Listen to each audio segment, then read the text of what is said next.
Hallelujah. Praise the lord. Hallelujah. ప్రార్థన చేసుకుందామండి. ఈ రాత్రికాలం ముందు జన్మ బాలగారి గృహం దగ్గర జరుగుతున్నటువంటి కూడికను బట్టి ప్రారంభించుకుందామండి. ప్రార్థన చేద్దాం. మహోన్నతుడా, సర్వశక్తిమంతుడైన ప్రభువా, మమ్మల్ని మిక్కిలిగా ప్రేమించి పరలోకపు తండ్రి, నీ కృప ద్వారా ఈ రాత్రి నాయకులు జరుగుతున్నటువంటి నీ జ్ఞానం చేత మమ్మల్ని నింపండి. ఈ రాత్రి కుటుంబంగా ప్రభా ఏర్పాటు చేసిన కుటుంబానికి మేలు నింపండి ప్రభా. నీ జన్మదినాన్ని కార్యక్రమానికి ప్రభా కృతజ్ఞత కలిగి జరుగుతున్న ఈ కోరుకున్న ప్రభా నీకు మహిమకాలను జరించుకోమని ప్రార్థన చేస్తున్నాం తండ్రి. బాల కుటుంబాన్ని మేలుతో నింపండి. ఈ రాత్రి కాలం నుండి రాబోతున్న సంఘము యవనస్తులు ప్రభా, స్త్రీలు, పురుషులందరినీ కూడా నీ కృపతో బలపరచమని ప్రార్థన చేస్తున్నాం. పాటలు పాడేవారిని నీ సన్నిధిలో చేర్చండి అయ్యా. వాక్యాన్ని వినేవారిని, ఆరాధించేవారిని నీ కృపతో బలపరచమని ప్రార్థన చేస్తున్నాం. నీ మహిమలో ప్రతి అవసరాలు తీర్చడానికి ప్రతి రాత్రి నాయన ప్రభా నేను ఏ వాక్యం చేత మమ్మల్ని తృప్తిపరచాలని ఆశిస్తున్నారో వాక్యంతో మీరు మాట్లాడండి. నీ కను దృష్టి ఉంచండి. ఈ రాత్రి ఇచ్చేటువంటి వాక్యము ద్వారా ప్రజలందరితో మీరు మాట్లాడండి ప్రభా. నీ కృపతో బలపరచమని మొదటి నుండి చివరి వరకు ప్రభా తోడు నీడుగా ఉండమని యేసయ్య నామమున అడుగుతున్నాం తండ్రి. ఆమేన్.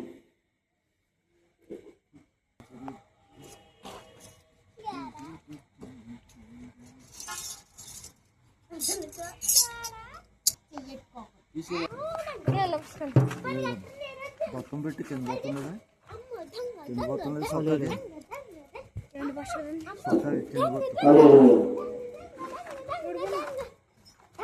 స్తోత్రం చెల్లింతుము, స్తుతి స్తోత్రం చెల్లింతుము. యేసునాథుని మేలు తలంచి, యేసునాథుని మేలు తలంచి స్తోత్రం చెల్లింతుము, స్తుతి స్తోత్రం చెల్లింతుము.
యేసు